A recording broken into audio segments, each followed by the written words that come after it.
Velkomin í innri hug íþróttarinnar með Emil Steinar. Markmiðið með þessa þáttum er að ég get hjálpa þér í gegnum daginn hvort þú sért í íþróttum, líkamsrækt eða út í hreyfingu. Til dæmis úti að labba, úti að hlaupa eða úti að hjóla. En aðalmarkmiðið er að þér líður vel og þú sért ánægður þar sem þú ert núna. Að þér líður ekki illa og að þér finnst þú vera einskis virði. Það er ekki satt. Allir eru mismunandi. Mitt markmið með þessum þáttum er að hjálpa þér, eins og ég sagði, í gegnum daginn. Líka að þú getur náð í mig hvenær sem þú vilt og tala við mig hvað er ángraði og að ég ná til þín á meðan þú ert að hlusta á þættina mína. Þá líður mér vel ef þér líður vel. En við skulum ekki tafa þetta lengra og við skulum skella okkur í þátt dagsins.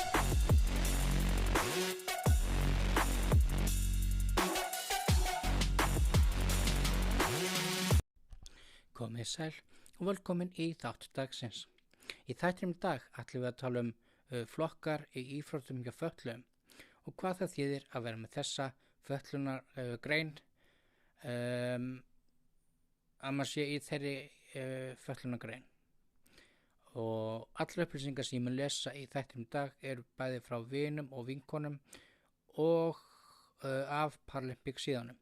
Og allar íþróttagreinar sem ég mun lesa upp í dag eru af Paralympics heimasíðunni og líka frá vinum og vinkonum. Þannig að ég sé ekkert annað en við skulum skella okkur í þátt dagsins. Hérna eru þær íþróttir sem segir okkur í hvaða fötlunarflokkar hver einstaklingur er í. Þetta eru sumaríþróttir. Þegar ég segi sumaríþróttir þá er ég að tala íþróttagreinar sem eru ekki undir vetraríþróttir. Þannig að ef sund er að tala þá er hérna flokkar sem segja okkur hvernig fötlun er að tala. Íþróttaflokkar S1 til S10, SP1 til SP9 og SM1 til SM10. Líkamleg skerðing. Þetta eru 10 mismunandi íþróttaflokkar fyrir íþróttamenn sem með líkamlega skerðingu. Númerraðir 1 til 10. Íþróttamenn með mismunandi skerðingar keppa sín á milli. Vegna þess að fötlunarflokkurinn er úthlutaður eftir því hvaða áhrif skerðingin hefur á sundið, frekar en á skerðingunni sjálfri.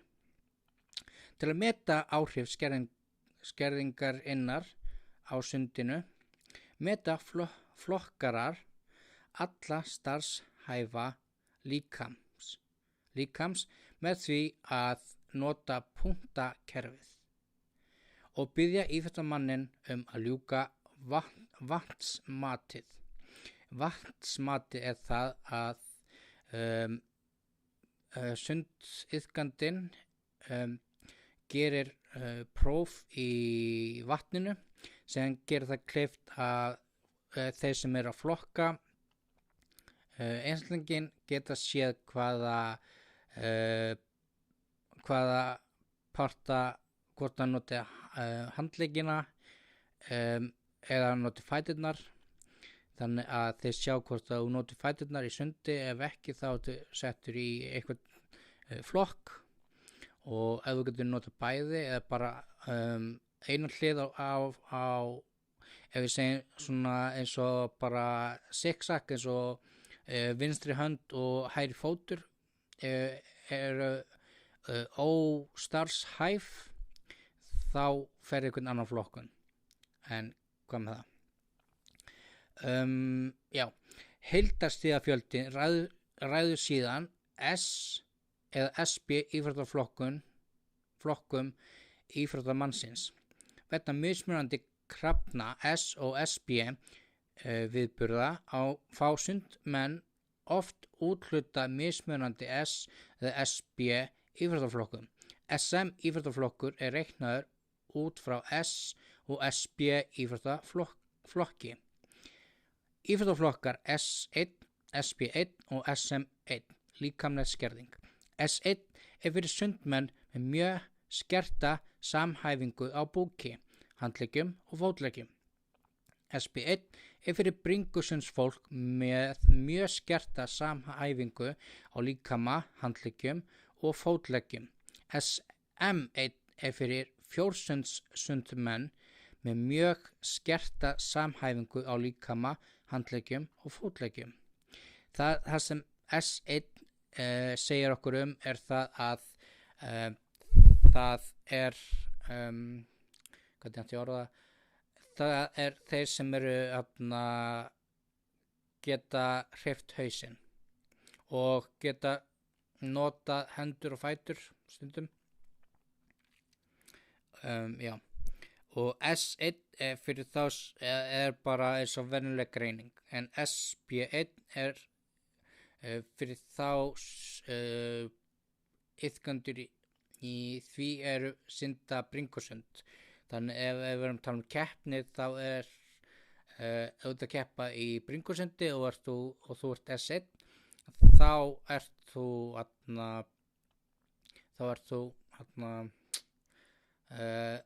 skráður ef þú skráður í bringusundi þá syndir þú undir SB1 í bringusundi.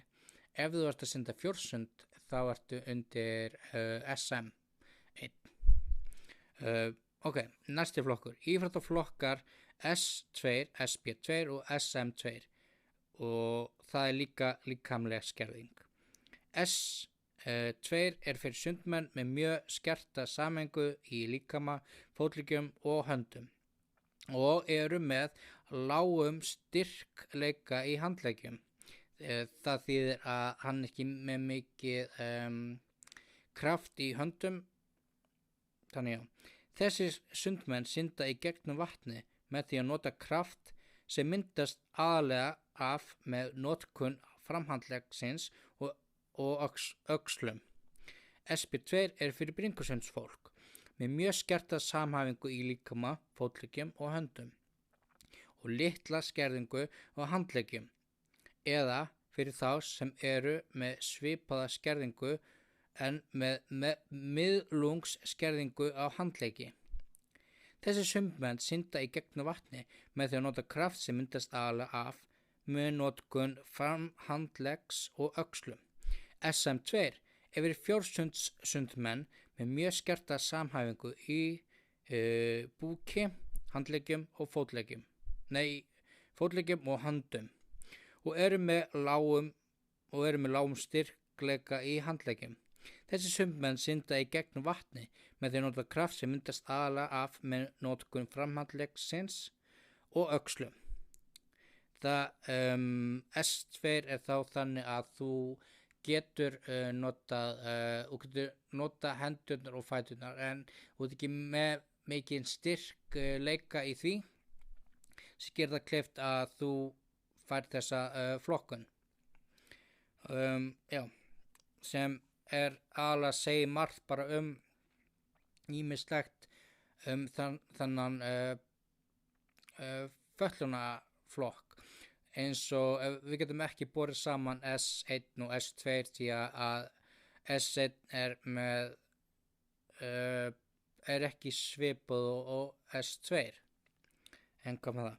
Íþróttaflokkur S3 og SB3 og SM3, líkamleg skerðing.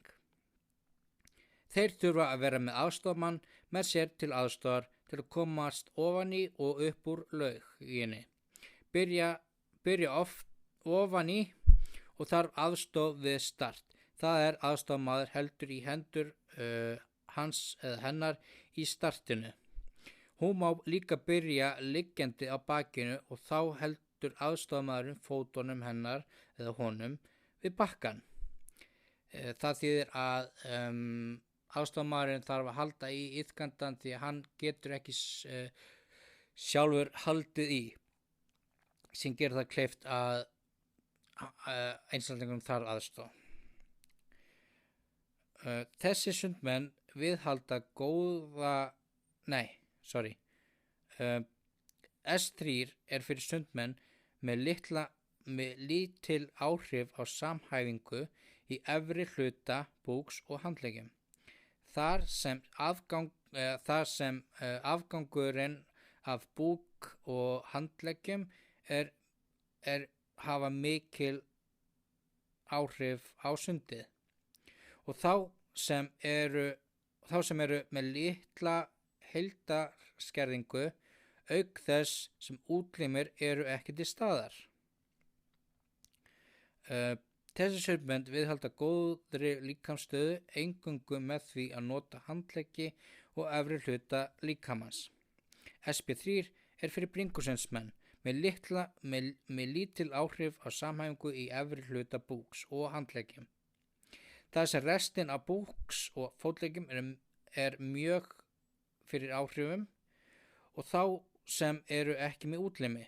Þessi sundmenn halda góðri líkamsstöðu með því að nota eingöngu handleggina og efri hluta líkamans. Flestir munu anda til skiptis til að halda höfðinu lágt og færa mjaðmirnar nær yfirborðinu. Það þýðir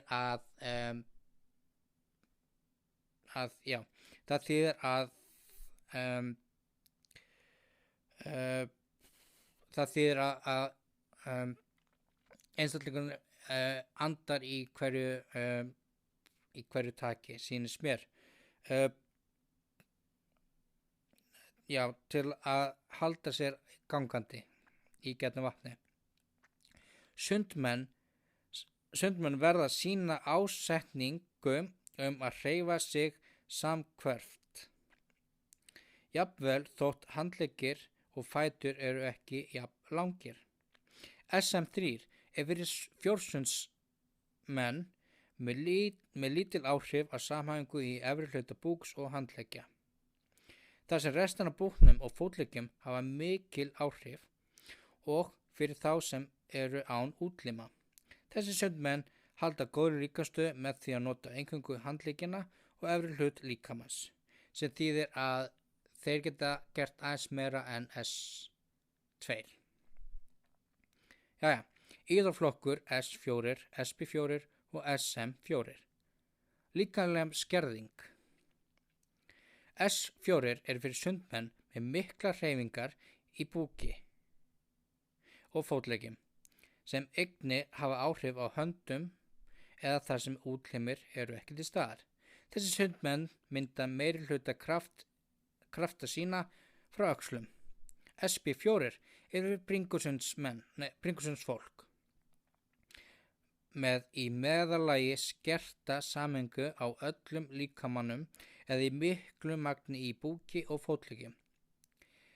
Þessi sundmenn eiga erfitt með að halda góðri líkamsstöðu eða synda beint og halda jafnvægi við að synda í gegnum vatni. SM4 er fyrir fjórsundsmenn með mjög skerta hreyfingu í búki og fótleggjum, sem einnig hafa áhrif á höndum eða þar sem útlimir eru ekki til staðar. Þessi sundmenn mynda meiri hluta krafta sína frá öxlum. Þeir nota til skiptis öndunarmynstur til að halda líkamsstöðu sinni hátt í vatninu og snúa sér aðalega með handleggjunum sínum með litlum eða með enga spyrnum frá veggnum sem kemur frá fótleggjónum. Það þýðir að S4 er aðeins meiri skertari en S3, eru samt með kannski aðeins meiri hreyfigetu.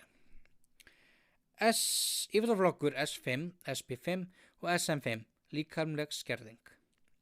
S5 er fyrir sundmenn með miðlungsskerta samhæfingu, hreyfingar í miðjum líkamanum og fótleggjum eða þar sem útlimir eru ekki til staðar. Þessi sundmenn eiga erfitt með að halda góðri líkamsstöðu og synda beint í gegnum vatni. SP5 er fyrir bringusundsmenn, eru með mikla hreyfigetu í neðri hluta búks og fótleggjum. Þá sem eru dvergvaxnir eða þar sem útlimir eru ekki til staðar. Þessi sundmenn eiga erfitt með að halda jöfnum sundhraða vegna þess hvernig kraftur er hannaður til að skiptast kraft í handleggjum og kraft í fótleggjum í bringusundi hjá þeim. SM5 er fyrir fjórsundmenn með miðlungsskerta samhæfingu, hreyfingar í miðjum líkamanum og í fótleggjum eða þar sem útlimir eru ekki til staðar. Þessi sundmenn eiga erfitt með að halda góður líkamsstöðu eða synda beint og í gegnum vatnið. Það sem ég meina er þeir sem eru dvergvaxnir, sem er þannig bara, Heilalömun, CP, S5, SP4 og SP5, SM5. Líkamleg skerðing, það eru 10 mismunandi íþróttaflokkar fyrir íþróttamenn með skerta hreyfigetu, númer 1-10. Íþróttamenn með mismunandi skerðingar keppa sín á milli vegna þess að tíminn sem þau synda á er úthlutað eftir því hvaða áhrif skerðingin hefur á sundi, frekar en á skerðinguna sjálfa. Til að meta áhrif skerðingar á sundi meta flokkarar alla starfshæfa líkamsbyggingu með því að nota punktakerfi og biðja íþróttamannin að ljúka vatnsmatið, verkefni í vatninu, til dæmis synda eða nota bara hendur eða bara fætur. Heildarstigafjöldin ræður síðan S eða SP íþróttaflokkum íþróttamannsins.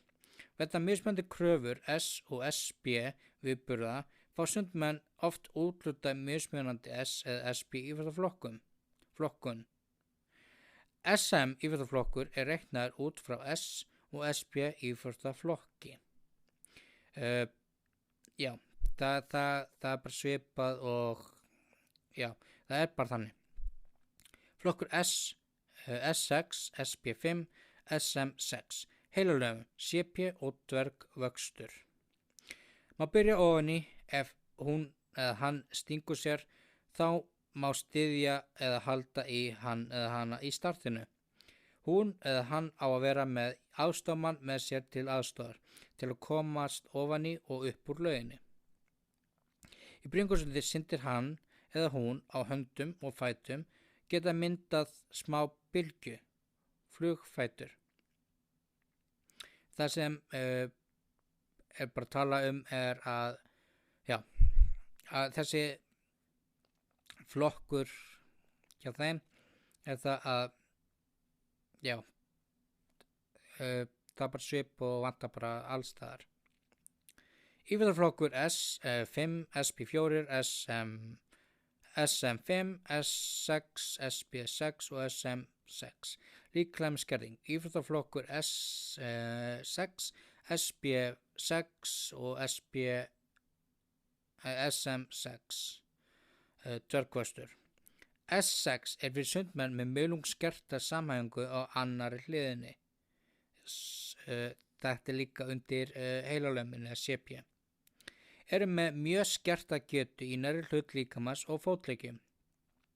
Þeir sem eru dvergvaxnir eða þar sem eru ekki með útlimi. Þessi sundmenn eiga erfitt með að halda góð líkamsstöðu eða synda beint í gegnum vatnið.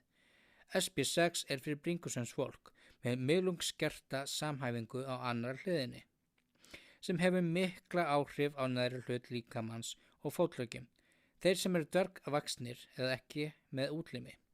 Þessi sundmenn hafa minni krafta og höggjafnvægi í höndum. Höggjafnvægi er það sundhöggin svo tekur í sundlauginni. Þeir sem eru dvergvaxnir hafa betra jafnvægi en verða fyrir miklum áhrifum í meira mæli af getu þeirra til að miðla kraftinum út í vatnið vegna lengdar útlima og meiri við náms. Allir eiga erfitt með að viðhalda góðri líkamsstöðu. SM6 eru fyrir fjórsundsmenn með miðlungsskerta samhæfingu á annar hliðinni. eru með mjög mikla skerðingu í neðri hluta líkamans og fótleggjum. Þeir sem eru dvergvaxnir eða ekki með útlimi til staðar. Þessi sundmenn eiga erfitt með að halda góðri líkamsstöðu eða synda beint og í gegnum vatnið. Þetta þeir sem eru dvergvaxnir eða eru með CP. Íþróttaflokkur S7, SP7 og SM7. Líkamleg skerðing. S7 er fyrir sundmenn með hreyfigetu frá lágu styrk í meðalagsstyrk í handleggjum, búki og fótleggjum, með skerðingu á annar hlið líkamans. Þá sem eru dvergvaxnir eða þar sem útlimir eru ekki til staðar.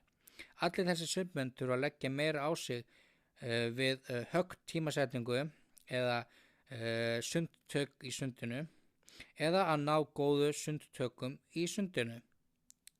SP7 er fyrir bringusundsfólk með hreyfigetu frá lágum styrkleika í meðalagi styrkleika í handleggjum, búki og fótleggjum, með skerðingu á annar hlið líkamans. Þeir sem eru dvergvaxnir eða þar sem útlimir eru ekki til staðar. Allir þessi sundmenn þurfa að leggja meira á sig við höggtímasetningu eða sundtökum eða að ná góðu sundtökum í vatninu.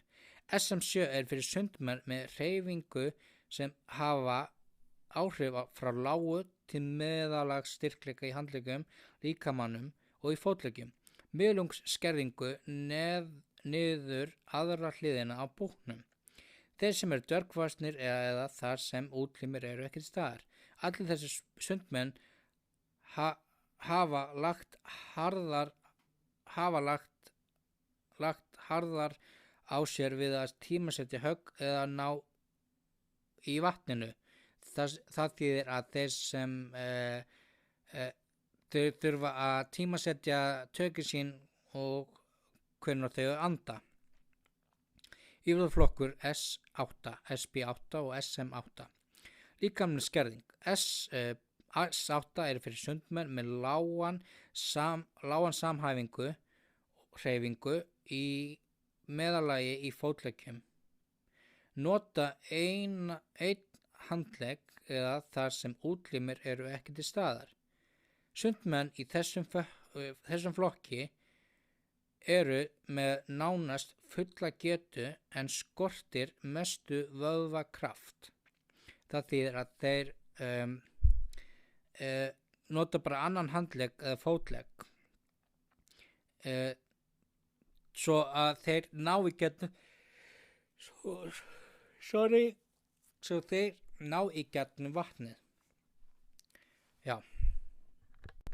SP8 er fyrir bringusundsfólk sem hefur skerta samhæfingu á lágu styrkleika, nota bara einn fót eða nota bara einn handlegg eða að hluta af einum útlimi sem er ekki til staðar. SM8 er fyrir fjórsundsmenn með lága samhæfingu, hreyfingu í meðalagi í fótleggjum, nota bara einn fót eða bara einn handlegg eða að hluta af einum útlimi sem er ekki til staðar. Þetta er, SP8, SM8 myndi ég, þetta er flokkur sem er kannski aðeins öðruvísi en SM7, en kom það.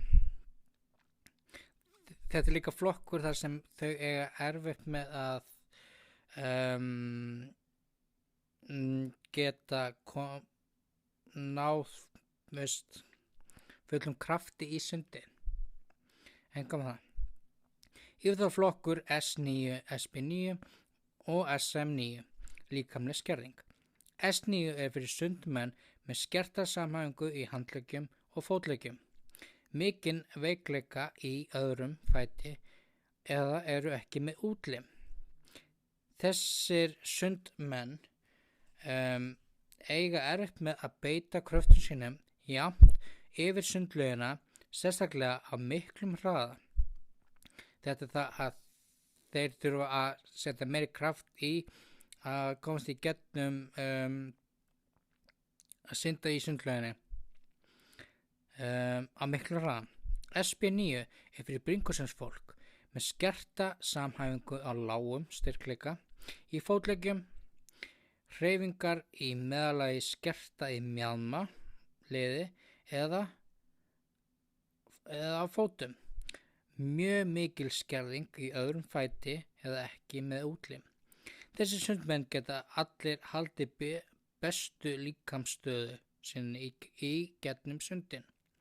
Þeir verða að leiðrétta smávægilegan óstöðuleika í sundtökum en byrjun þeirra og beygjur eru nánast óbreyttar, sem þýðir að það breytist ekki neitt með hvernig þau byrja að synda og hvernig þau beiti líkamsstöðu sinni.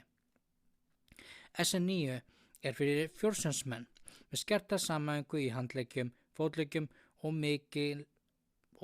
mikil skerðing í öðrum fæti eða skortur á útlimi, sem þýðir bara svipu og bara hinar greinarnar S9, SP9 bara svipan og bara aðeins öðruvísi.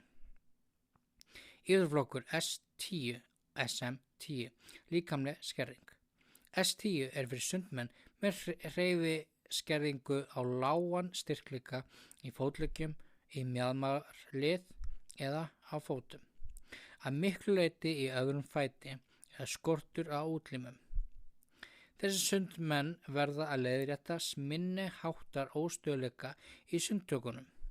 SM10 er fyrir fjórðungsmenn með hreyfigetu á lágan styrkleika í fótleggjum, í mjaðmarlið eða á fótum. Að miklu leyti í öðrum fæti eða skortur á útlimi. Þessir sundmenn verða að leiðrétta minni háttar óstöðuleika í sundtökunum. Þannig að þetta voru bara svipað og S9 nema aðeins kannski öðruvísi. Íþróttaflokkur S11, SP11 og SM11. Sjónskertir.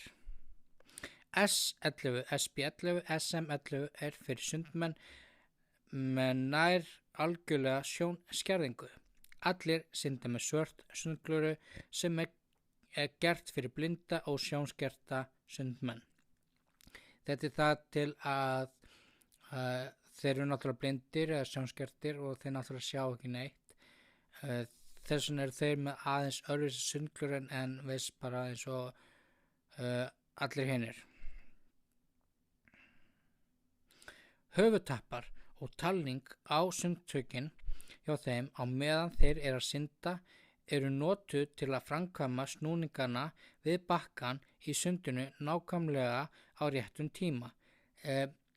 Það eru vanlega alltaf 2 tapparar sem slá með sérstaklega priki sem er gert fyrir blinda og sjónskerta svo þau klessa ekki eða keyri beint inn í bakkann án þess að vita með getur hraðan þeirra í sundinu. Flokkur S11, SP11, SM11. Blindir.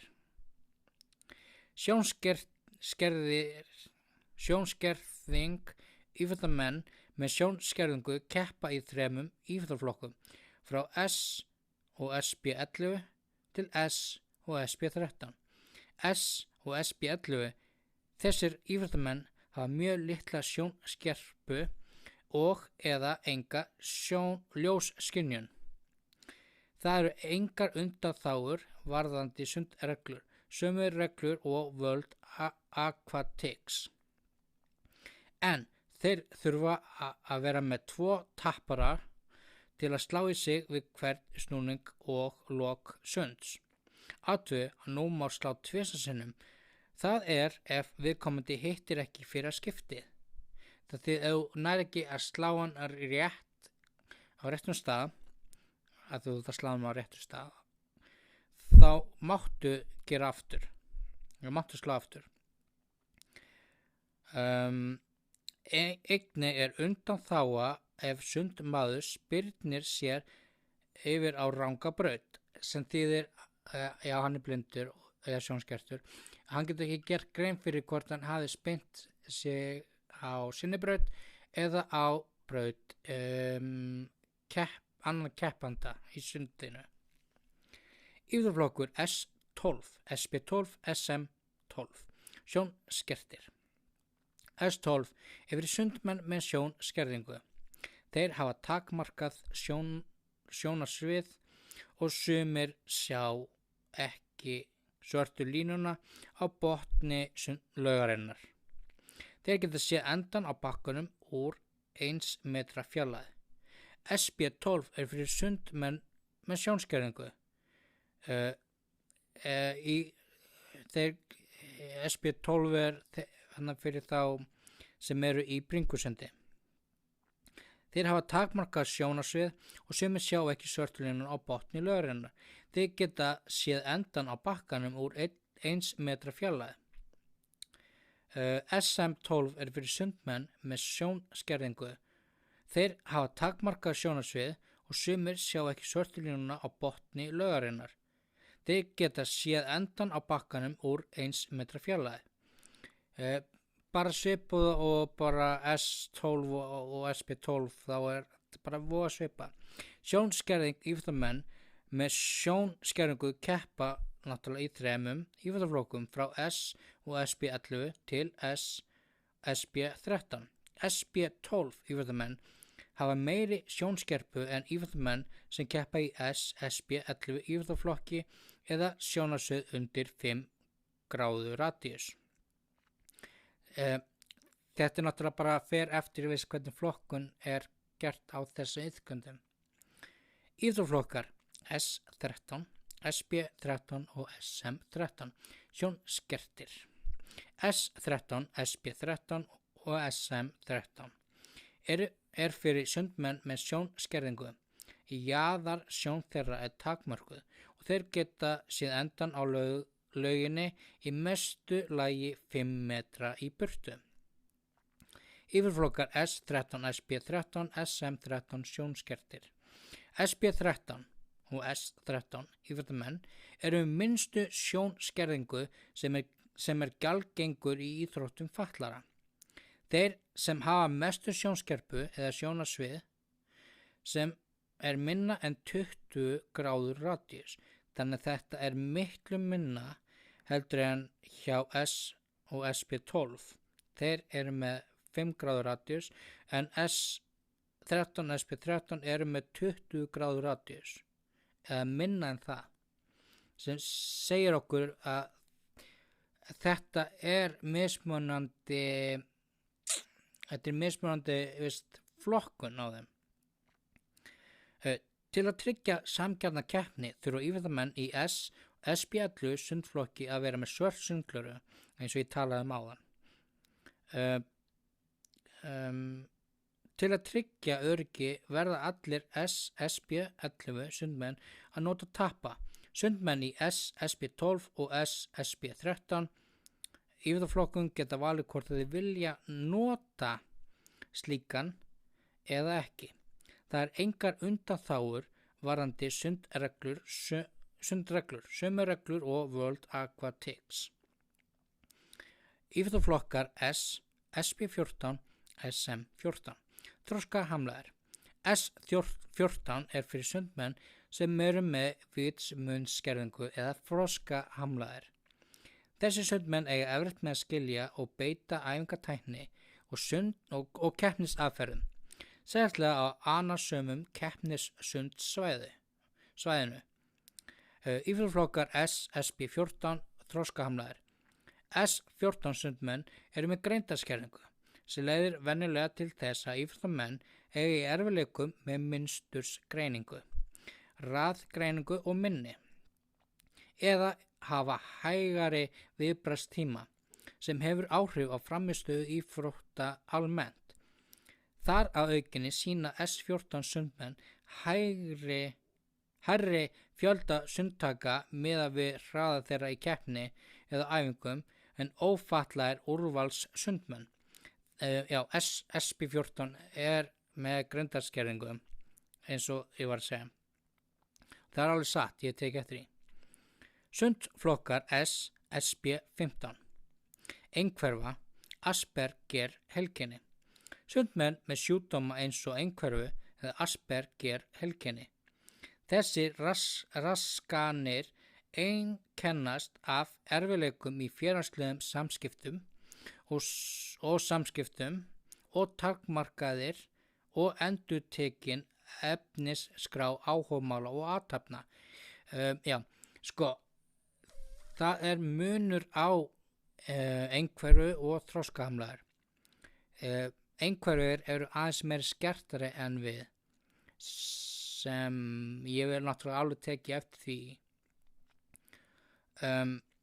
Og það getur stundum verið erfitt að sjá einhverfa einstaklinga, en alltaf í endanum þá er þetta ekkert það erfitt. Þetta er ekki það erfitt að því að þjálfarar eru búin að mennta sig þannig hvernig á að bregðast við. Íþróttaflokkar fyrir heyrnarlausa, það sem ég fann það var í gegnum sundsambandir í Ástralíu, og þeir segja að íþróttaflokkur þar er S15 eru heyrnarlausir þar í Ástralíu, en við erum ekki með hérna á Íslandi heyrnarlausan sundmann, ekki svo við vitum og ég fann enga greiningu það, en ég ætla bara að segja ykkur þá þessari. Sundmenn eru með heyrnarskerðingu. Þetta getur leitt til erfiðleika við að heyra í ræsaranum á mótum, hafa hægari viðbragðstíma eða með skerta jafnvægi, sem hefur áhrif á frammistöðu í íþróttunum almennt. Ég hef ekki séð heyrnarlausa sundmann áður, en ég get ímyndað mér í huganum að ég myndi alveg skilja í þeirri fótspor þeirra sem eru heyrnarlausir, að þetta er ógeðslega erfitt. Íþróttaflokkar S, SB16. Downs heilkenni. Greindarskertir sundmenn sem eru með verulega auka skerðingu og ævilangt ástand sem hefur áhrif á starfsgetu einstaklingsins og hefur verulega áhrif á íþróttaframmistöðu þeirra. Þetta felur í sér þá sem eru með vitsmunnsleg fötlun, tengd lífslöngun eða erfðafræðilegt ástand, sem er Downs heilkenni. Eða á ensku Downs syndrom. Engin undanþágu varðandi sundreglur nema í starti. Það er að oft mega S16 ekki stinga sér til sunds. Ég hef reynd að sé Downs syndroms sundkrakka. Það getur verið erfið, en þau eru svo skemmtileg. Það er bara gaman að vera í kringum með bara þannig sundfólk. Ég hef ekkert á móti hérnum, bara þegar hann er skemmtilegri. Íþróttaflokkar S, SB20. Sundmenn í þátttökuflokki. Þetta er fyrir þeir sem eru óflokkar eða eftir að vera í flokkun eða hafa ekki fengið flokkun, og þeir eru þá undir því. Sundmenn sem áður hafa verið flokkaðir í S1, S16 flokkunarbilinu, sem hafa eina eða fleiri af ofangreindu skerðingum og eru ekki gjaldgengir eins og eða eiga möguleika á að vera gjaldgengnir í framtíðinni.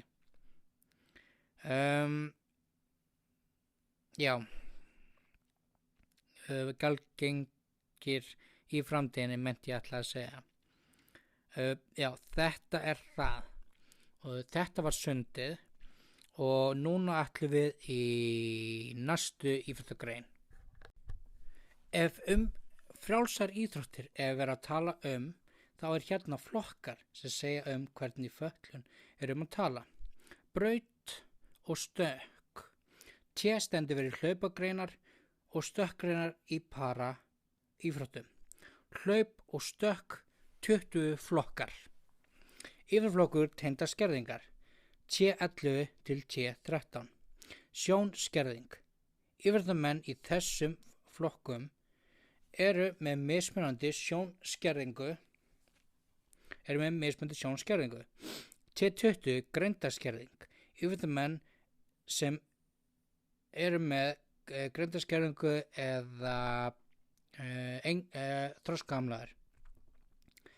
T og F 31 til 38 samhæfingarskerðing, ofstæling, hreyfihömlun, óregluleg hreyfing eða spasmi.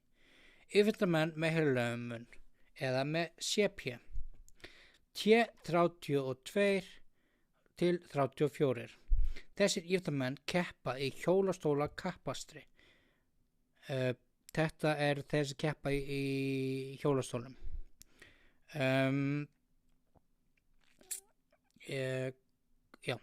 T 35 til 38 samhæfingarskerðing, ofstæling, hreyfihömlun, óregluleg hreyfing eða spasmi.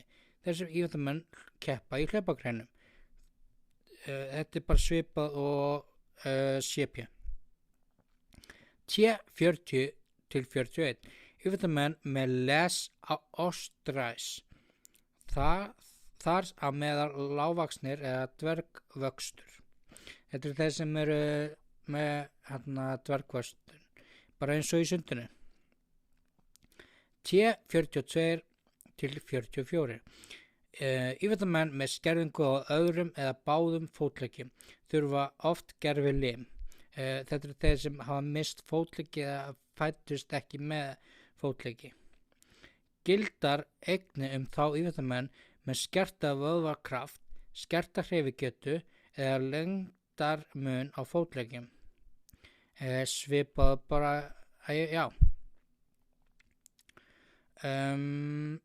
T 45 til 47 íþróttamenn með skerðingu í öðrum eða báðum handleggjum. Þetta er bara svipað og ég ætla ekki að blása í mikrofón. Þetta er bara svipað og þeir sem eru bara með eins og gerfulim.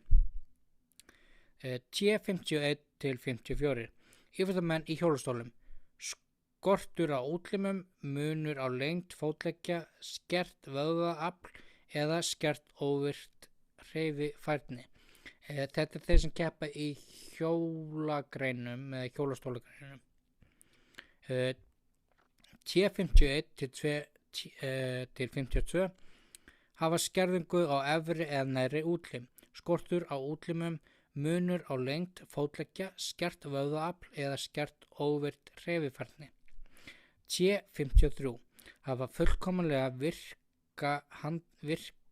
hreyfivirkni í handleggjum en engan búkstarfsemi, skortur á útlimum, munur á lengd fótleggja, skert vöðvaafl eða skert óvirkt hreyfifærni. Þetta er hjólastólagreinarnar.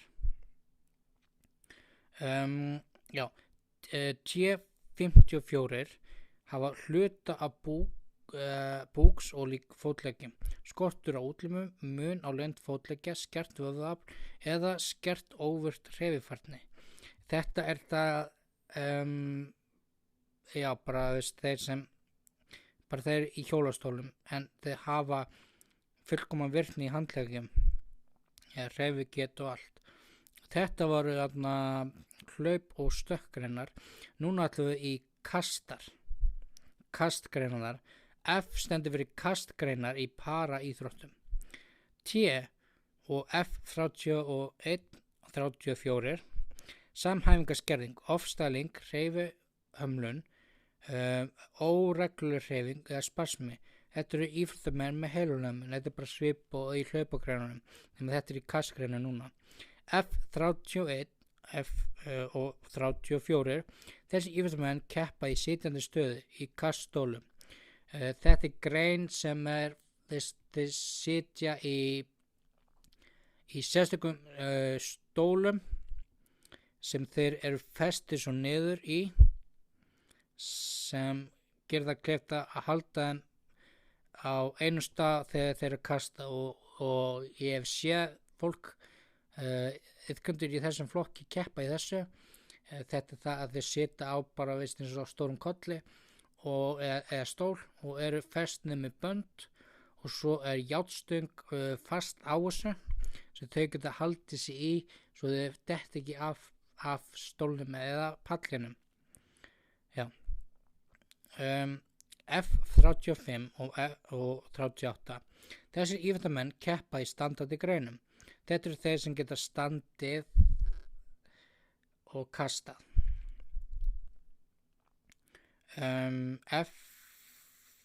F51 og til 58. Hjólastóla íþróttamenn. Þetta eru þeir sem sita í hjólastólum og geta kastað sitjandi í þeim. Bara svipað og F31 og 34 nema aðeins öðruvísi. Þarna situr þú bara í þínu eigin hjólastól. F51 til 53 hafa takmarkaða virkni í öxlum, handleggjum og höndum en enga búk líkams eða fótastarfsemi eins og ég sagði hjólastóla íþróttamenn. F54 hafa eðlilega virkni í handleggjum og höndum. Það þýðir að þeir geta nota hendunar ekki skertir á höndum. F55 og 58 eru með aukna hreyfivirkni í búk og fótleggjum sem þýðir að þeir geta hreyft hendurnar geta hreyft búkin og handleggjum sem þýðir að þeir hafa starfsemi. Keppnislaup stendur fyrir hlaupagreina í para íþróttum. RR1, RR2, RR3. Íþróttamenn með alvarlega samhæfingaskerðingu, ofstæling, hreyfihömlun, óregluleg hreyfing og spasmi. Þetta er svona sérstök hlaupagrein fyrir þá sem eru með heilalömun eða CP. Þannig að þetta var tala frjáls íþróttir. Þannig að við ætlum bara að fara í næsta bara flokk. Ef bókfimi er verið að tala þá er hérna flokkar sem segja hvernig fötlun er að tala. Parabókfimi er skipt í 2 flokka, opið og töltvaf 1. Í opnum flokki eru bæði standandi íþróttamenn og þeir sem eru í hjólastól. Bókmenn staðsetja sig í 90 gráðu horni við skotmarkið og geta nota líkamsstuðninginn. Það þýðir að þeir geta staðið eða verið í hjólastól. Aftur á móti 12-1 íþróttamenn með að nota annarkvort boga sem takmarka er við 45 lips í þyngd og án þess að nota stækkungler við merkisstað. Það þýðir að þau þurfa ekki að nota stækkunargler sem eru á bogunum til þess að stilla því í átt að skotmarkinu eins og hjá þeim sem eru í opnum flokki. Þetta þýðir að þeir sem eru í opnum flokki eru bæði sitjandi og standandi eins og ég sagði, en þeir sem eru 12-1 þurfa ekki að nota stækkungler nema þau vilja.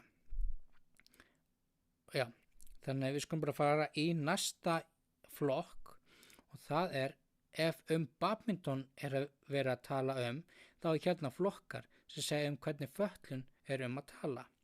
Íþróttaflokkar, tegundir skerðingar, 2,5 H1, hjólastól, alvarleg skerðing, 12 H2, hjólastól, minniháttar skerðing, SL3, standandi skerðing á neðri útlimum, alvarleg, SL4, standandi skerðing á neðri útlimum, minnir háttar, SU5, skerðing í standandi skerðing á efri útlimum, SH6, standandi stuttvexti. Þessi flokkur er gerður fyrir þá sem eru lágvaxnir, dvergar grein eða þeir sem eru dvergvaxnir. Þannig já, þetta er badminton. Það þýðir þá að 12H1 eru þeir sem eru í hjólastól og eru með alvarlega skerðingu. 12H2 er líka þeir sem eru í hjólastól en eru ekki með eins mikið skerðingu og þeir sem eru 12H1. SL3 eru þeir sem eru standandi en eru með skerðingu á neðri útlimum og skerðingin þeirra er þá alvarleg. SL4 eru standandi og eru með skerðingu á neðri útlimum en eru ekki þeir eru með minni háttar skerðingu heldur en þeir sem eru í SL3.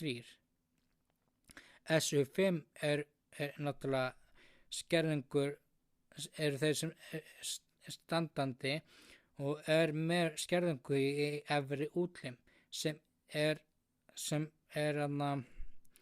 aðeins öðruvísi en SL og 12H flokkarnir því að SU5 eru þeir sem eru standandi og eru með skerðingu í efri útlimi, eins og ég segi. Svo er það SH6 sem eru standandi en eru dvergvaxnir. Já. Ef við þá ekki bara fara í næsta flokk. Ef blindra fótbolta er verið að tala þá er hérna flokkar sem segja hvernig fötlun er að tala. Yfirmenn sem keppa í blindra fótbolta, hafa mjög litla sjónskerpu eða ekki ljós skinn. Alblindir eða næstum alveg blindir eða alveg blindur. Þetta eru íþróttamenn sem eru með litla sjónskerðingu, eru annarkvort alblindir eða næstum alveg blindir. Til að tryggja sanngjarna samkeppni verða allir leikmenn nema markavörðurinn að vera með augnklíf eða augnlepp fyrir augunum. Þessi flokkun á við sjónskerta leikmenn. Augnklíf og augnleppar er svipað og setur á þið áður fyrir að sofa að þú ef það er mikið sólbirta inn í herbergið þinn. Auk þess í hverju liði sjáandi er einn sjáandi, vinnufær markavörður sem þarf ekki að gangast undir flokkun. Það þýðir að það er einn í liðinu sem sér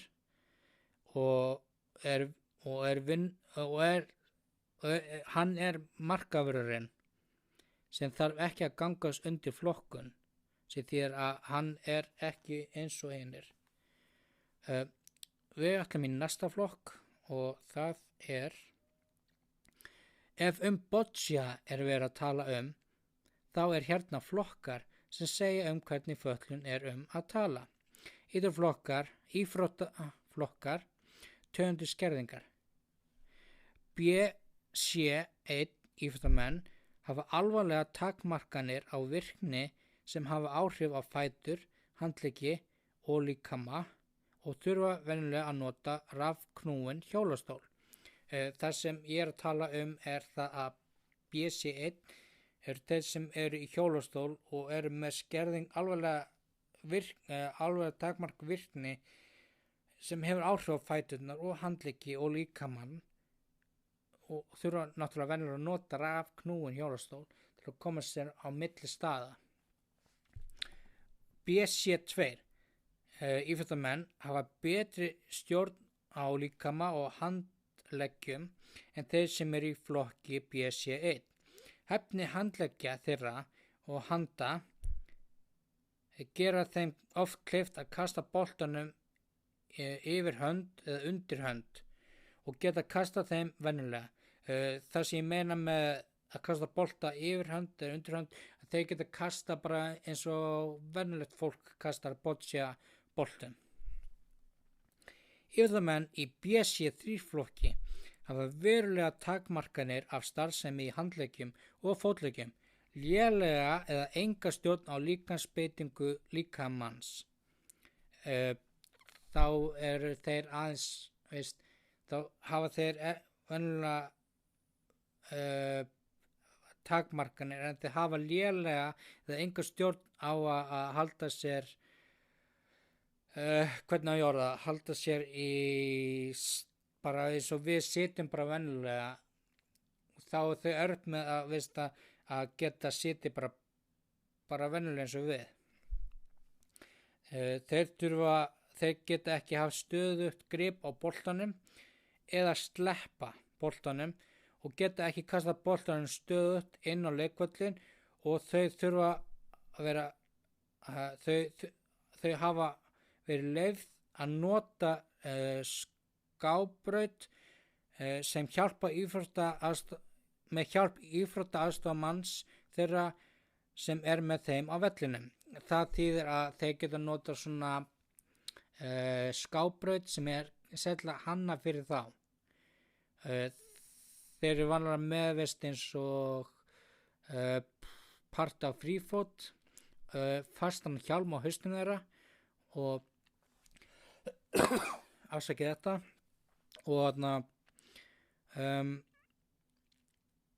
og eru með aðstoðar mann með sér sem hjálpa þeim að stilla að skábrautina fyrir þeim. Ég hef reynd að prófa þetta er geggja gaman, en þetta er það þeir sem geta ekki notað hendurnar, já, þannig að þetta auðveldar þeirra að spila boccia.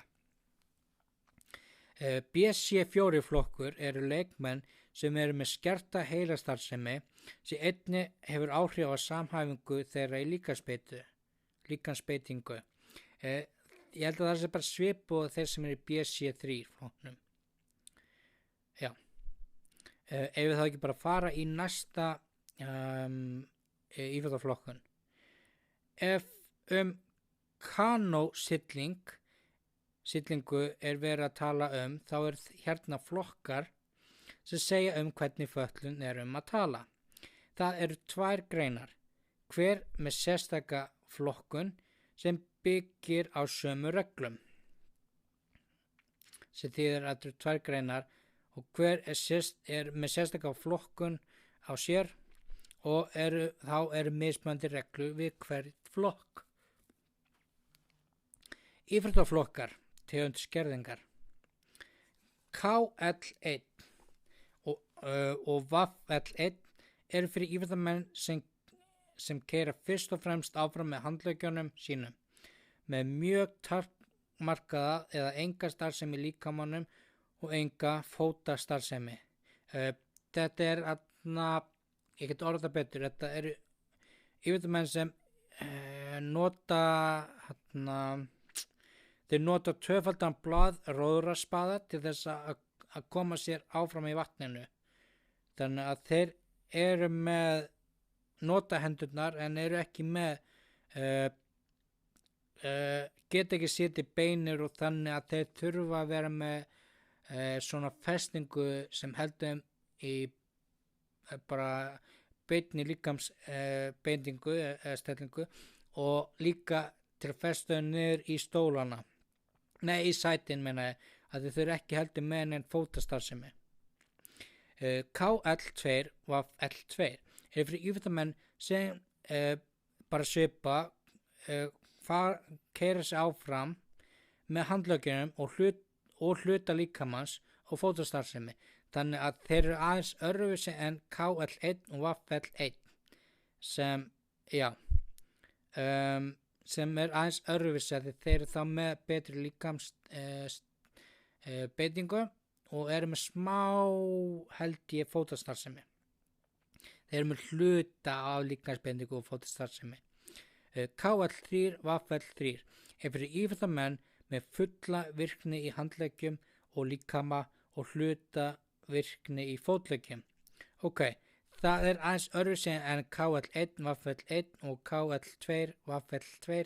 Þeir eru þá með fulla virkni í handleggjunum og líkama og hluta virkni í fótleggjum, sem þýðir að þeir ekki með, það kannski ekki jafn mikið jafn mikið virkni eins og í handleggjum og í líkansbeitingu eins og í fótum.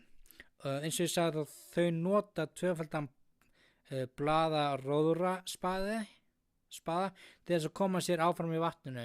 Þetta er bara svo venjuleg sigling. Og þá fyrir bara í næstu íþróttaflokkun.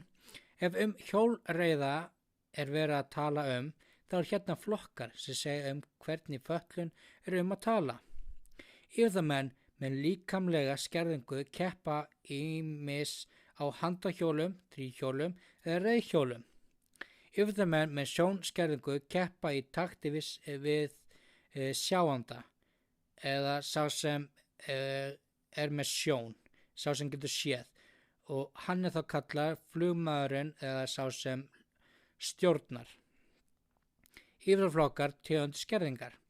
Það eru mismunandi íþróttaflokkar fyrir handahjólreiðar H1 og H5 þar sem lægri tölur gefa til kynna takmarkanir í bæði efri og neðri útlimum og hærri tölur gefa til kynna takmarkanir í neðri útlimum.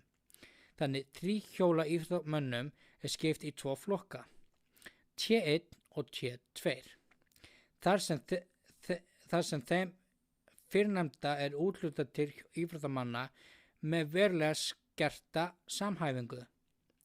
Þannig að þeir eru með þá H1 og H2 sem gefur þá til kynna að þeir með takmarkan í bæði efri og neðri útlimum. Þannig að þau keppa þá á þríhjólum. Íþróttamenn sem geta nota venjulega reiðhjól í keppni í 5 íþróttaflokka, C1 til C5. Þar sem lægri tölu gefa til kynna alvarlegra takmarkun í neðri eða efri útlim. Þannig tæknilega ég rugglaðist þá með T1 og T2, þeir eru þá með aðeins skerta samhæfingu. En C1, C5 eru með lægri tölur sem gefa það til kynna að alvarlegri takmarkun í neðri eða í efri útlimum. Hjólreiðamenn með sjónskerðingu keppa í takt við sjáanlegan hjólreiðamann fyrir framann. Þá keppa þeir vanlega á hjólum sem eru með 2 sæti á. Já, þannig að þetta var hjólreiðar. Ég hef reyndar að sé fólk keppa með handahjólum. Þetta er rosa bara magnað að sjá þannig hjólreiðafólk keppa. En við skulum fara þá bara í næsta. Ef hestamennsku er verið að tala þá er hérna flokkar sem segja hvernig fötlun er að tala. Allir íþróttamenn keppa saman. Það með líkamlega skertir og sjónskertir. Karlar og konur. Þannig að í hestamennsku ég fann reyndar ekkert voða mikið upplýsingur það og að þarna þeir eru skiptir eitthvað mismunandi í flokkum sem ég veit ekkert en þetta er allt í lagi. Það fyrir bara í næsta flokk. Ef blindra bolta eða gólból er verið að tala þá er hérna flokkar sem segja hvernig fötlun er að tala. Til þess að vera gjaldgengnir þurfa leikmenn að vera með minnsta en 10% sjónskerðingu eftir eða sjónasvið takmarka við 40 gráður í þvermál. Til að tryggja samkeppni á milli liðana verða allir leikmenn að vera með augnhlíf eða augnleppa á sér allan tíman á meðan á leik stendur.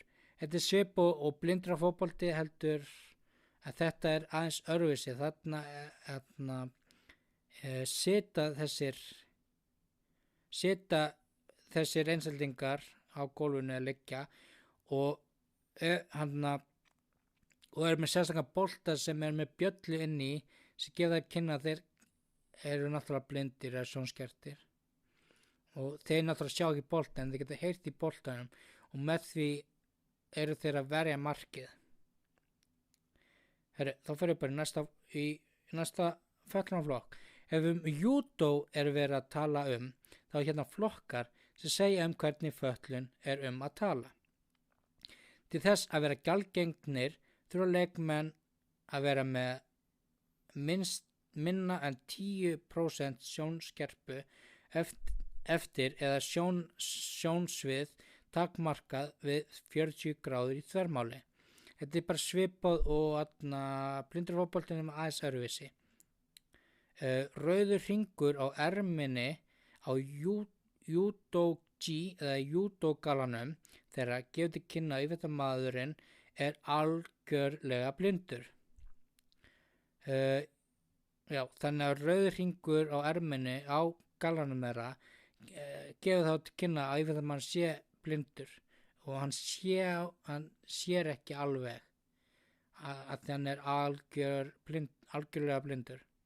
Þannig að hann getur ekki svindlað.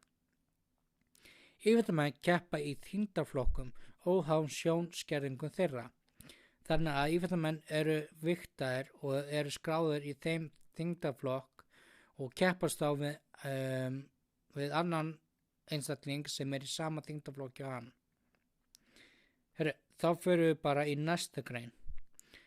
Ef parakraftliftingar eru verið að tala þá er hérna flokkar sem segja hvernig fötlun er að tala. Fötlun, bæklunarfötlun, þeir sem eru bæklaðir, heilulömun, CP, taugasjúkdómar, paraplegia eða terraplegia. Paraplegia og terraplegia einnig kalla kvadriplegia eru tvær alvarlegar gerðir lömunar sem geta stafað að mænuskaða. Paraplegia samanstendur af lömun frá mitti og niður, tap á tilfinningum og hreyfingu í fótleggjum, en venjulega stafar af meiðslum í mjóbaki. Terraplegia er lömun frá hálsi og niður, þar meðan handleggjum, fótleggjum og líkama, sem starfa af meiðslum á hálsi og líkamsbeitingu. Flokkar. Opni flokkar eftir þyngd og líkamsflokki. Kvennagreinar, þyngdarflokkar, 51 kg, 45 kg, 50 kg, 55 kg, 51 kg, 67 kg, 73 kg, 79 kg, 86 kg og pluss 86 kg. Karlagreinar, þyngdarflokkar, 49 kg, 54 kg, 59 kg, 65 kg, 72 kg, 60 kg, 80 kg, 88 kg, 97 kg, 107 kg og pluss 107 kg. Þannig að það er mismunandi þyngdarflokkar í kvennagreinum og karlagreinum. Þannig að parakraftliftingarnar eru þannig. Ég veit það sjálfur að því ég er nýbúin að keppa í kraftliftingum. Það er þannig að þú ert vigtaður hvað þú ert þungur. Og þú ert svo settur í þann þyngdarflokk sem þú ert líkast þín er. Og svo bara velur þú sjálfur, svo velur þú náttúrulega sjálfur hvað þyngdir þú ætlar að lyfta í réttstöðu eða deadlift, néböyu, squat og backpressu, bench press. Þá verður bara í næstu grein. Og ef parasiglingar er verið að tala þá er hérna flokkar sem segja hvernig fötlun er að tala. PR1 er róðra menn eða siglingamenn með lágmarks eða enga líkamsvirkni sem knýja bátinn fyrst og fremst áfram í gegnum handleggi og öxl. Þetta þýðir að þeir geta ekki notað hendurnar eins og við gerum. Þessir róðrar eru með léleg sitjandi jafnvægi sem krefst þess að þeir séu festir við bátinn, við sætin. PR2 eru róðramenn sem hafa hreyfivirkni í handleggjum og í líkama en hafa virkni í fótum til að geta haldið sér í sætinu þannig að þeir geta þeir eru festir niður í sætunum með ströppum. PR3 eru róðramenn með hreyfivirkni í fótum sem gefur þeim kleift að geta haldið sér í sætunum með því að spyrna fótunum í fastri stöðu í bátnum. Í þessum flokki eru einnig íþróttamenn með sjónskerðingu. Þannig að PR1 eru þeir sem eru með enga virkni í höndum eða bara svipu í sundinu og í frjálsum íþróttum og í öllu einu. Er það kraftmyndun. Við fyrir þá bara í næstu flokkun og það ef paraskotfimi er verið að tala þá er hérna flokkar sem segja hvernig fötlun er að tala. Í paraskotfimi eru 7 mismunandi íþróttaflokkar fyrir íþróttamenn með annarkvort líkamlega eða sjónskerðingu. Íþróttaflokkasniðið er sett fram í World Shooting Parasport flokkunarreglum og reglugerðum. Flokkar. Íþróttaflokkur SH1 skambissa. Þessi íþróttaflokkur er ætluð íþróttamönnum með skerðingu á efri og á neðri útlimum til keppni í skambissugreinum eða loftbissugreinum. Þetta er þá þeir sem er með skerðingu á efri og á neðri útlimum. Þannig þeir sita þá í stólum. Íþróttaflokkur SH1 riffill. Þessi íþróttaflokkur er ætluð íþróttamönnum með skerðingu á neðri útlimum til keppni í riffilsgreinum. Þá er þeir núna með riffil. Íþróttaflokkun SH2 riffill. Þessi íþróttaflokkur er eingöngu fyrir riffilsgreinum og er ætluð íþróttamönnum með skerðingu á efri útlimum sem gerir það að verkum að þeir þurfa að nota skotstól til að styðja við riffilinn. Allt eða ekki með skerðingu á neðri útlimum. Þannig að þetta er svona aðeins öðruvísi. Þarna þurfa þeir að sitja og er með riffil og þau þurfa skotstól til að styðja sig við. Íþróttaflokkur SGS gildra. Íþróttamenn með léleg jafnvægi og stöðuleika í líkama sem keppa í hjólastólum eða geta setið í venjulegri sitjandi stöðu sem þýðir þeir geta setið í venjulegri stól. Íþróttamenn eru með skerðingu í neðri útlimum en ekki með virkni í efri útlimum. Þeir skjóta af rifflum á fljúgandi diskum eða fljúgandi bolta. Þetta er eins og við höfum bara séð fólk sem eru með riffil og eru að skjóta á fljúgandi diska. Íþróttaflokkur SGL gildra. Íþróttamenn með gott jafnvægi og líkamsvirkni sem keppa í standandi stöðu. Þannig að þeir keppa standandi. Þeir eru þá öðruvísi en öðruvísi en SGS. Íþróttamenn eru með skerðingu í neðri útlimum en ekki með virkni í efri útlimum. Þeir skjóta af rifflum á fljúgandi disk eða fljúgandi bolta sem er bara svipað og í SGS. Íþróttaflokkur SGU gildra. Íþróttamenn með gott jafnvægi og líkamsvirkni sem keppa úr standandi stöði. Íþróttamenn eru með skerðingu í handleggjum en ekki með skerðingu á líkama. Þeir skjóta með rifflum á fljúgandi disk eða fljúgandi boltum. Þannig að þetta er voða svipað og SGS og SGL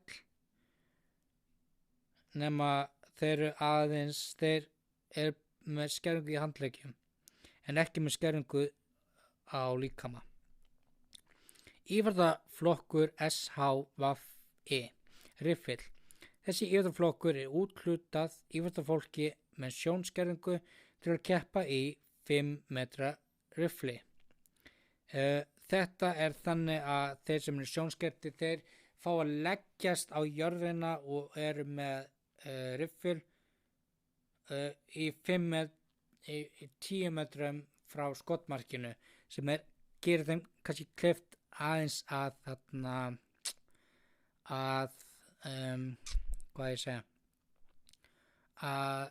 öðruvísi en þeir sem eru sitjandi. Það fyrir bara í næsta flokkun og það er ef sitjandi blak er verið að tala þá er hérna flokkar sem segja fötlun hvernig fötlun er að tala. Að geta ekki staði er ekki skilyrði til að spila sitjandi blak. Þannig taktin að sé að þá geta allir stundar sitjandi blak að þið vilja. Það eru 2 íþróttaflokkar eftir alvarleika og áhrifum á líkamsstarfsemi í sitjandi blak. VAF-S1 og VAF-S2 minna skert. Skerðingarnar geta verið annarkvort á efri eða á neðri á efri eða neðri útlimum eða báðu útlimum. Liðin geta haft alltaf 2 í VAF-S2 flokki á listanum. Þannig þeir eru þá eru með skerðingu á neðri hluta eða á efri hluta. Og þeir sitja náttúrulega þegar spila það sitjandi blak, náttúrulega gefa til kynna að þeir sitja á gólfinu og spila þannig blak sem er öðruvísi en bara hefðbundi blak. Þá fyrir bara í næsta íþróttagrein. Ef parabortennis er verið að tala þá er hérna flokkar sem segja hvernig fötlun er að tala. Afsakið. Það eru 11 flokkar. Flokkarnir sem hjólastólar, TT 1-5, standardi TT 6-10 og greindarskerðingu einhverfu TT 11. Líkamleg skerðing, sitjandi flokkur. Flokkur 1. Þessi leikmenn hafa ekkert sitjandi jafnvægi og alvarlega snerta ekki með sitjandi jafnvægi og alvarlega skerðingu á leikhöndum vegna mænuskemmd, skaða eða lömunarveiki. Þetta er það þannig að þeir eiga erfitt með þeir eru í hjólastólum. Flokkur 2. Íþróttamenn í þessum flokki geta heldur ekki sitjandi jafnvægi en handleggurinn er minna fyrir áhrifum en lýst er í flokki 1. Þannig að flokkur 1 er þá þeir sem eru þau eru báðir náttúrulega í hjólastólum en í flokki 1 er leikhöndin erfið að nota hana vegna mænuskaða og lömunarveiki. Flokkur 3. Leikmenn í þessum flokki hafa enga stjórn á líkama en samt hafa handleggin þeirra lítil áhrif á skerðinguna. Þannig flokkur 3 er þannig að þess eru náttúrulega í hjólastólum og hafa ekki stjórn á starfseminni en geta nota handleggina að þeir hafa handlegginn er lítil áhrif á skerðinguna. Flokkur 4. Keppendur hafa sanngjarnt hafa gott sitjandi jafnvægi og fullkoma virkni í handleggjum og höndum. Skerðing þeirra getur verið vegna lægri mænusskaða eða heilalömunar. Þannig að það er aðeins öðruvísi en flokkur 1, 2 og 3 og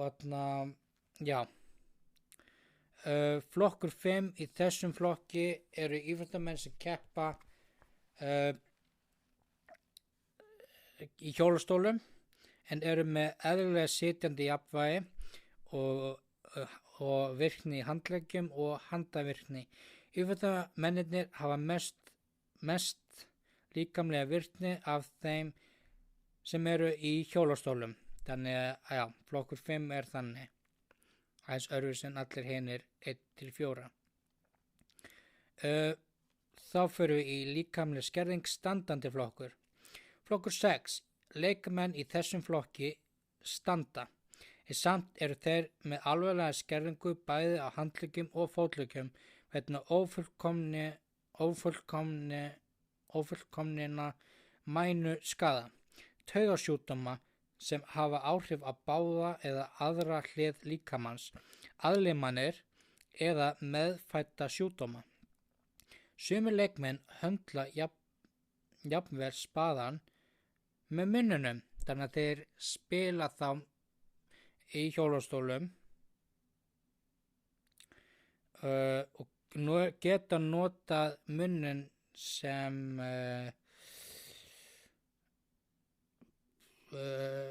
hönd. Flokkur 7. Íþróttamenn í þessum flokki eru með alvarlega skerðingu á fótleggjum eða á handlegg, en minna alvarlega en þeir sem lýst er í flokki 6. Til dæmis geta leikmenn með aðlimun á báðum handleggjum oft nota olnbogann keppt í þessum flokki, þannig að þeir geta nota olnbogann til að keppa. Flokkur 8.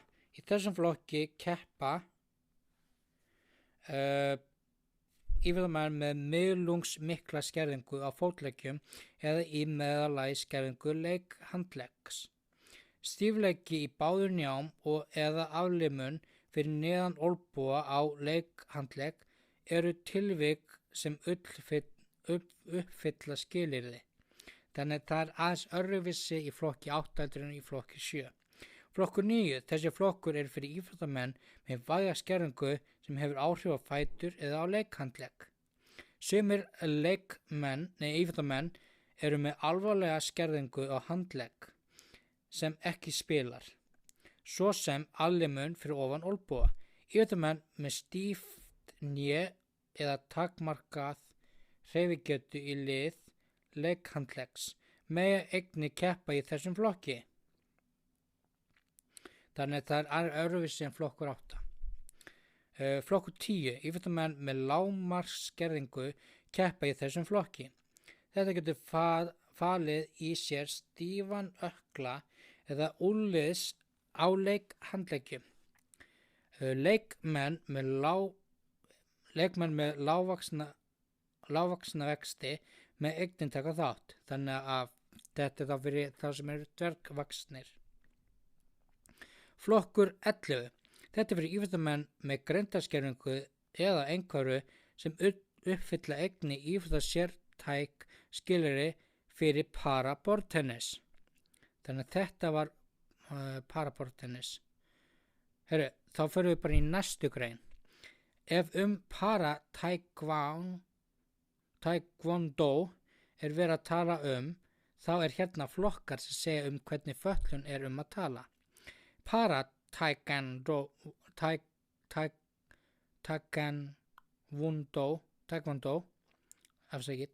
Taekwondo keppir í tveimur greinum,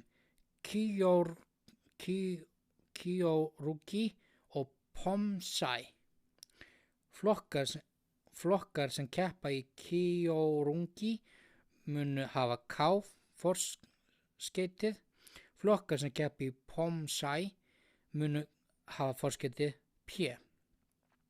Eftirfarandi flokkar sem notaðir fyrir para-taekwondo eru kyorugi, líkamleg skerðing K40. K43 nær yfir leikmann með tvíhliða aðlimun fyrir neðan olnboga eða samansvarað tapi á hreyfistarfsemi í báðum efri útlimum. Þannig að þeir eru ekki með þá hendur. K44 nær yfir íþróttamenn með einhliða aflimun handleggs eða samsvarað tap á hreyfivirkni eða tap á tám sem hefur áhrif á getu til að lyfta hælnum rétt. Þetta þá þeir sem er með aflimun og handleggjum eða með tap á tám, þannig að eins og það vanti tá á fæturnar. Heyrnarlausir eru K60. POMSAI, sjónskerðing er P10, greindarskerðing er P20, taugaskerðing er P30, líkamleg skerðing er P40, hjólastólar eru P50 og heyrnarlausir P60. Lágvaxnir eða dvergarvaxnir eru P70. Þannig að POMSAI eru þeir sem eru blindir, eru með greindarskerðingu, taugaskerðing, líkamleg skerðing, hjólastólar þeir sem eru hjólastólum, heyrnarlausir og þeir sem eru dvergvaxnir. Þannig að þetta var para-taekwondo og þeir keppa í þessu. Paraþýrþraut er verið að tala þá er hérna flokkar sem segja hvernig fötlun er að tala. PT 12C 1-2. Íþróttamenn með takmarkaða hreyfigetu í neðri PT 12C 2 og í efri útlimum er PT 12C 1. Þau nota handahjólastól fyrir hjólreiðagreinum og kapparstól fyrir hlaupagreinum. PT 2-5 Íþróttamenn með takmarkaða hreyfigetu í neðri og í efri útlimum og lægra flokkanúmer þýðir að það eru fleiri hreyfigeta. Þau keppa í venjulegum hjólreiðum og hlaupagreinum. Hjálpartækin eins og gervifætur og breytingar á hjólum fer undir stjórn IF, the International Federation. PT-VAF-E 1-3 eru íþróttamenn með sjónskerðingu, skipt í 3 flokka eftir alvarleika sjónskerðingu, sjónsnerpa og sjónsviðs. Þannig að einn flokkur er sjónskerðingar, önnur er sjónsnerpa og þriðja þar sjónasvið, eða þeir skiptir í 3 flokka eftir þessu. Íþróttamenn í PT-12C og PT-VAF-E flokkum keppa í sameinum greinum með keppnistímabili fyrir hvern íþróttaflokk. Þá förum við í næsta fötlunarflokk.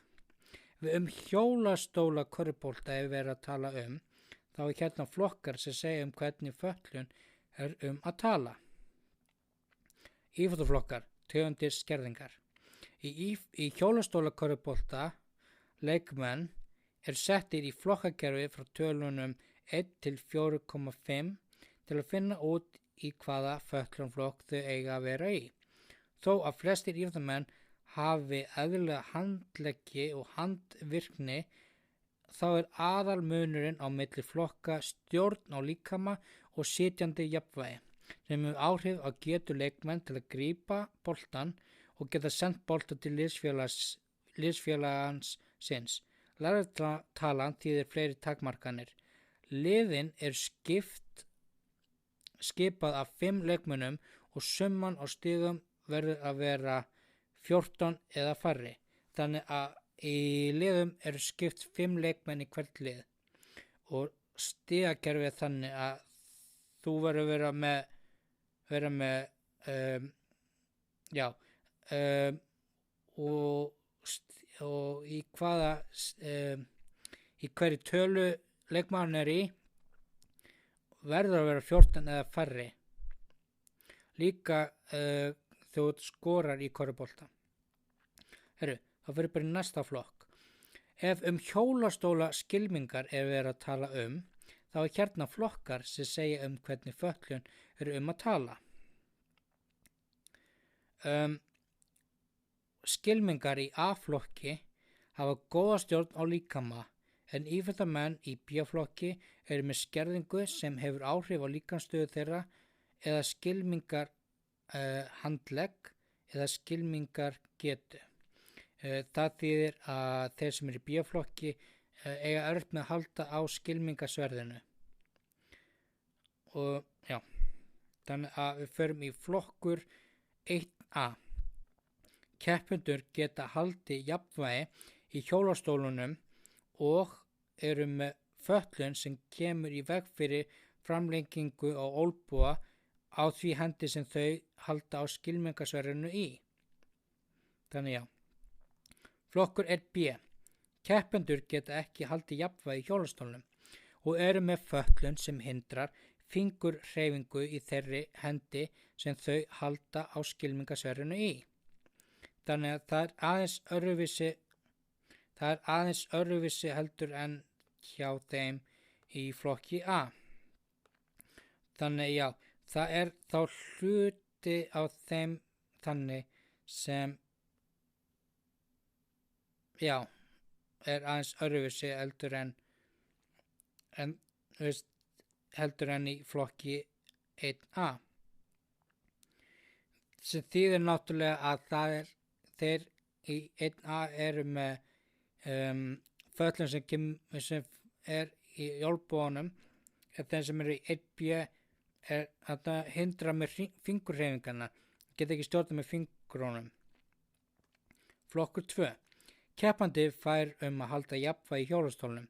Flokkur 3.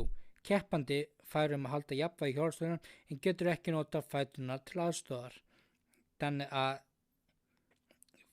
þá mismunandi í flokkur 2, þá er keppandi í flokkur 2, þá getur hann nota fæturna til aðstoðar heldur en í flokki 3. Flokkur 4. Keppendur fær að halda jafnvægi í hjólastólnum og getur notað fæturna til aðstoðar. Sem er þá öðruvísi en í flokki 3. En hvað með það? Þá fyrir við bara í næsta íþróttaflokkun. Ef rugby fyrir hjólastóla er verið að tala þá er hérna flokkar sem segja hvernig fötlun er að tala. Ruðningsspilarar í hjólastól eru flokkar í punktakerfi frá tölunum 0,5 til 3,5. Stigaúthlutun þeirra er háð takmörkunum á virkni handleggs og líkamans sem hefur áhrif á ruðningsfærni hjólastóla. Svo sem meðhöndlun bolta, að grípa, senda, halda á boltanum og stýrihæfni í hjólastólnum, byrja, stöðva og beygja, tækla og hindra andstæðinga. Liðin eru skipað af 5 leikmönnum og summa af stigum verður að vera 8 eða færri. Þannig að þetta er voða svipað eins og í hjólastólakörfubolta, nema þetta er ruðnings fyrir hjólastóla. Þá förum við bara í næstu íþróttagrein. Ef hjólastólatennis er verið að tala þá er hérna flokkar sem segja hvernig fötlun er að tala. Það eru 2 íþróttaflokkar í hjólastólatennis. Opinn flokkur fyrir íþróttamenn með varanlega skerðingu á öðrum fótleggjum eða á báðum fótleggjum, en með eðlilega virknisstarfsemi í handleggjum. Og quad-flokkurinn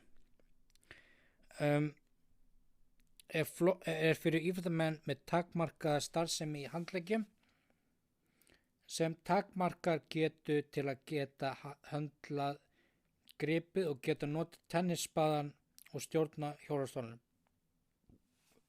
Já, Þannig að það er tveir munir á opnum flokki og hvatflokknum. Þá förum við bara í næsta og það er vetraríþróttir. Og vetraríþróttir eru það sem er ekki sama og sumaríþróttir. Ef við para alpagreinum á skíðum erum við að tala þá er hérna flokkar sem segja hvernig fötlun er að tala. Íþróttamenn í para alpagreinum eru flokkar í eftirfarandi íþróttaflokka. Íþróttaflokkasniðin eru sett fram í heimsflokkunarreglum og reglugerð fyrir para alpaskíði. Íþróttaflokkar L12 1-9 standandi skíðafólk. Skerðing á neðri útlimum. Íþróttaflokkur L12 1 íþróttamenn eru með skerðingu á báðum fótleggjum. Þannig að þeir eru þá í sitjandi. Þeir sitja þá á sérstakum stól sem er fest á skíðin. Íþróttaflokkur L12 2 íþróttamenn með skerðingu á öðrum fæti. Það er þá öðruvísi heldur en L12 1 því að þá eru þeir öll bara svipað í sitjandi stöðu líka. Íþróttaflokkur L12 3 íþróttamenn eru með skerðingu á báðum fótleggjum. Þannig að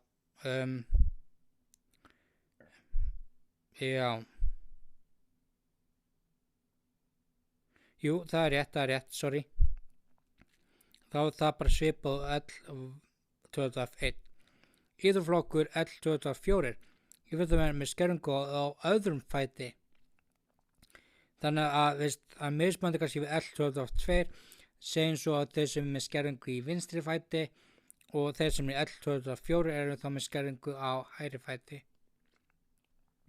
Skerðingu á efri útlimum.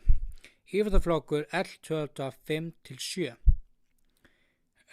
íþróttamenn með skerðingu í báðum handleggjum og keppa án skíðastanga. Þannig að í þessum L12 5-7 eru með skerðingu í báðum höndum og keppa þá ekki með skíðastangir sem því að þeir nota ekki skíðastangir. Íþróttaflokkur L12 6-8 íþróttamenn eru með skerðingu í öðrum handleggi og keppa með eina skíðastöng. Þannig að það er aðeins öðruvísi en íþróttaflokkur L12 5-7 þar sem þeir eru báðir með skerðingu á báðum höndum heldur en í L12 6 og 8 þar sem þeir eru bara með skerðingu í öðrum handleggi og keppa þá með einum skíðastöng. Samanlög skerðingu á efri og neðri útlimum. Íþróttaflokkur L12 9 skíðamenn í þessum íþróttaflokki eru með skerðingu sem hefur áhrif á handleggi og fótleggi. Það fer eftir eðli og takmörkunum virkni hjá þeim hvort þeir keppa á einum skíðum eða á tveim skíðum og eru með eina skíðastöng eða með tvær skíðastöng. Þannig það er aðeins öðruvísi heldur en L12 1, 2, 3, 4 og L12 5, 6, 7 og 8. Og íþróttaflokkur L12 10-12 eru sitjandi skíðafólk. Þannig að þá ég satt vitlaust að með L12 1, 2, 3, 4 að þeir eru þá standandi. Því ég veit ekki hvernig virkar en þetta er bara það sem ég fann. Íþróttaflokkur í L12 10-12 allir sitjandi skíðamenn eru með skerðingu sem hefur áhrif á fætur og keppa í sitjandi stöðu. Þannig að það er öðruvísi heldur en í standandi greinunum. Íþróttaflokkur B1-3 skíðafólk með sjónskerðingu. Íþróttaflokkur B1-3 íþróttafólk í þessu íþróttaflokkum eru með sjónskerðingu og uppfyllir lágmarksskerðingar skilyrði til að keppa. Íþróttamenn með sjónskerðingu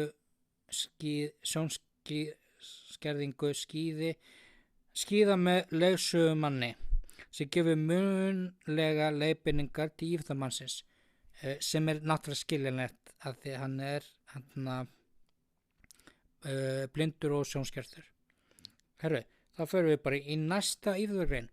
Ef paranorræn skíði, paragönguskíði, ef að tala þá er hérna flokkar sem segja hvernig fötlun er að tala. Íþróttafólk í paranorrænum skíðum er flokkað í eftirfarandi íþróttaflokka. Íþróttaflokkurinn eru sett fram í World Para-Nordic Skiing Classification reglum og reglugerðum. Íþróttaflokkur L12-1-9 standandi skíðaflokkur. Skerðing á neðri útlimum. Íþróttaflokkur L12-1 íþróttamenn eru með skerðingu á báðum fótum. Íþróttaflokkur L12-2 íþróttamenn með skerðingu á öðrum fæti. Íþróttaflokkur L12-3 íþróttamenn með skerðingu á báðum fótleggjum.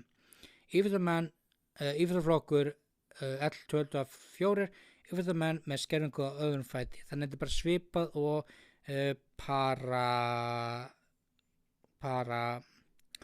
para alpagreinunum í skíðum. Skerðing á efri útlimum. Íþróttaflokkur L12-5-7 íþróttamenn eru með skerðingu í báðum handleggjum og keppa án skíðastanga. Íþróttaflokkur L12-6-8 íþróttamenn með skerðingu í öðrum handlegg og keppa með einum skíðastöng. Samanlög skerðing á efri og neðri útlimum. Íþróttaflokkur L12-9 skíðamenn í þessum íþróttaflokki eru með skerðingu sem hefur áhrif á handleggi og fótleggi. Það fer eftir eðli og takmörkun virkni hjá þeim hvort þeir keppa á einum skíðum eða á tveim skíðum og eru með eina skíðastöng eða með tvær skíðastangir. Þannig þetta er bara svipað og para alpagreinaðar. Íþróttaflokkur L12-10-12 sitjandi skíðafólk. Íþróttaflokkar L12-10-12 allir sitjandi skíðamenn eru með skerðingu sem hefur áhrif á fætur og keppa í sitjandi stöðu. Og íþróttaflokkur B1-3 skíðafólk með sjónskerðingu. Íþróttafólk með B1-3 íþróttafólk í þessum íþróttaflokkum eru með sjónskerðingu og uppfyllir lágmarksskerðingar skilyrði til þess að keppa. Íþróttamenn með sjónskerðingu skíða með leiðsögumanni sem gefur munnleg leiðbeiningar til íþróttamannsins. Þannig, já, þetta er bara svipað og para alpagreinaðar. Það fyrir bara í næstu grein. Og það er, ef para ísokki er verið að tala þá er hérna flokkar sem segja hvernig fötlun er að tala. Upplýsingar flokkun í para ísokki eru sett fram í World Para Ice Hockey Classification reglum og reglugerðum. Íþróttamenn verða að vera með eina af hæfilegum skerðingum og uppfylla lágmarksviðmið. Skerðingu fyrir íþróttina sem sett eru fram í þessum reglum til þess að vera keppnishæf. Í para ísokki er aðeins einn íþróttaflokkur. Allir íþróttamenn í íþróttaflokki eru með skerðingu í nærri hluta líkamans. Allir leikmenn í liðinu verða að uppfylla skilyrði lágmarksskerðingu til þess að keppa í para ísokki. Þannig að í para ísokki eru þá allir sitjandi í sitjandi stöðu sem er óborðlega merkilegt. Það fyrir næstu grein. Ef para snjóbretti er verið að tala þá er hérna flokkar sem segja hvernig fötlun er að tala. Upplýsingar flokkun í para snjóbretti sett fram í World Para Snowboard Classification reglum og reglugerðum. Íþróttamenn verða að vera með einn af gjaldgengnum skerðingum og uppfylla lágmarksskerðingar viðmið fyrir íþróttina sem sett er fram í þessu reglum til að vera gjaldgengnir til að keppa. Íþróttaflokkar SBLL1. Íþróttamenn með skerðingu á einum eða báðum fótleggjum. Íþróttaflokkur SBLL2. Íþróttamenn með skerðingu á öðrum eða báðum fótleggjum. Íþróttaflokkur SBUL. Íþróttamenn með skerðingu í öðrum eða báðum handleggjum. Þannig að við sjáum hérna í íþróttaflokknum SBLL1 er aðeins öðruvísi heldur en SBLL2 og aðeins þannig öðruvísi í SBUL. Þannig að það er mismunandi eftir hvernig keppa. Ég hef náttúrulega aldrei séð það, en þetta er mjög fræðilegt. Hörru, þá fyrir við bara í síðustu greinina. Ef para hjólastóla krulla er verið að tala þá er hérna flokkar sem segja hvernig fötlun er að tala. Íþróttin er opin fyrir íþróttamenn og íþróttakonur sem eru með líkamslega skerðingu í nærri hluta líkamans. Þar á meðal mænuskaða, heilalömun, MS, aðlimun í báðum fótum. Liðin eru skipt bæði í körlum og konum og er íþróttin núna stunduð í 24 mismunandi löndum. Pælið því gott fólk. Þetta er stundað í 24 mismunandi löndum, en ég held að við sem ekki með svona. Þau sitja í sérstökum stólum og kasta krullunni með prikinu úr stólnum, en ekki vita að þetta væri allt öðruvísi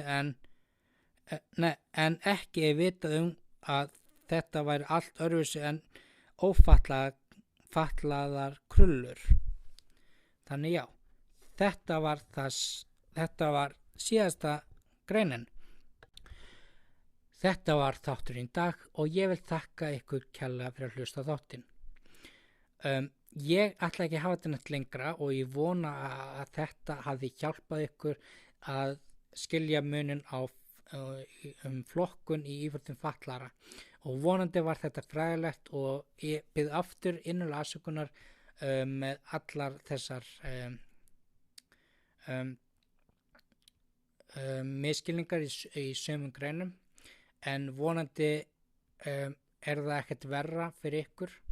Þannig já, eins og ég sagði, það ætla ekki að halda lengra og ég mun sjá ykkur í næsta þætti. Hafa það gott og njótið dagsins. Bye bye.